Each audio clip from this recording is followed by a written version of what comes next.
Okay, so now we're going to go through our muscle strength testing. So this is kind of that Oxford scale. I must admit I tend to use this more just to check for strength deficits from right to left. I don't really use a number on it that much anymore, I don't think, but you certainly can do that. What I'll do, if I get PJ to lie down onto his back, so for the hip, initially what I would tend to do is go into a mid-range position. So we're just going into mid-range and just say, PJ, I want you to hold your leg there, don't let me push you down. And I put some force through, and then I would compare that to the other side. So that would be your hip flexion isometric. Then we could do abduction and adduction. So again, get into a mid-range position and just say to PJ, keep your leg there, don't let me push you in. And relax, and then keep your leg there, don't let me push you out, and relax. So again, you've got your abduction and adduction there. You could quite easily do that in this position, so don't let me push you in, so on the outside of the knee, don't let me push you out, I'm on the inside of the knee, so again you've got in the adductors when you're pushing this way, adductors when you're going that way, abductors when you're going that way.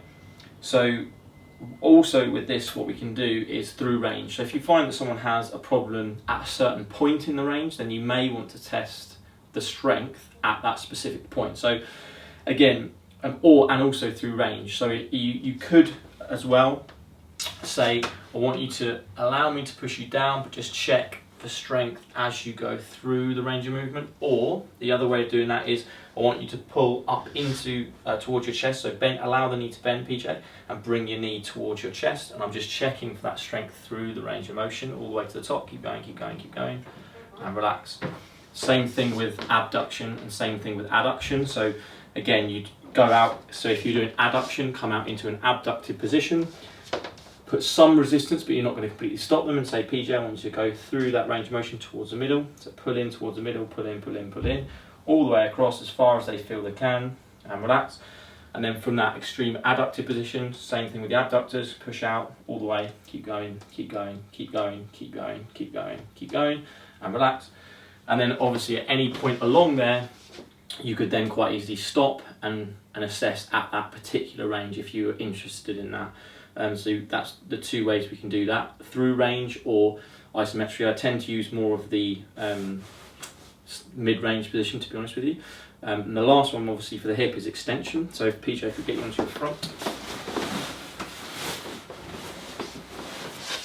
Again, with extension, if we bring the knee slightly off the bed, and then I want you to hold there, don't let me push you down, and then just pushing down through the thigh, and relax.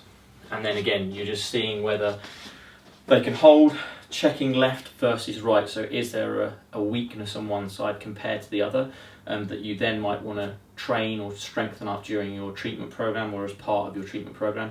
Also with your neurological stuff, you know, if you perhaps you find a strength deficit which you didn't necessarily find on the neuro testing, and then you might go back into some of the neuro testing just to check that, or just to see again the general strength of the muscles through there. Anything else that you'd add with that, Ben? Or I think one point to consider is where you put your hands when you're resisting is going to have an impact on the force that PJ or Patrick's going to have to produce in response. Yeah. So if I'm pressing here, obviously it's a longer lever.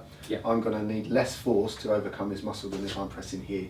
So you can make it more or less challenging for the client depending on how far away from the joint that you're testing you go.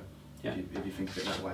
And I would be standardised with that as well. So if we test Patrick's strength as being good here, and then we come back and we do it at the ankle on the next session and it tests weak, it might be purely because you've gone further down the chain rather than there's actually any difference in strength. Yeah, so just making sure when you do this that you mark, that you in your notes that you mark down where you've tested. If you've tested so extension, you could put hand on knee with a knee at 90 degrees or something like that, to just so that you know where you put your hand, or leg extended, hand on ankle, something along those lines, just to make sure that you do standardise that. So that'd be your flexion, extension, ab and adduction for the hip in terms of isometric and strength testing. Okay, so the other thing that we can check with the hip is our internal and external rotation strength. So again, we could bring it the hip into external rotation and we can check there. So don't let me move you in, PJ, so I'm just checking that strength.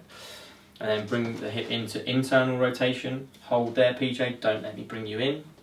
Again, I've just got my hand supporting the knee to make sure there's not too much ab and adduction, and I'm just seeing the strength of this side, and then I'd compare to the other side.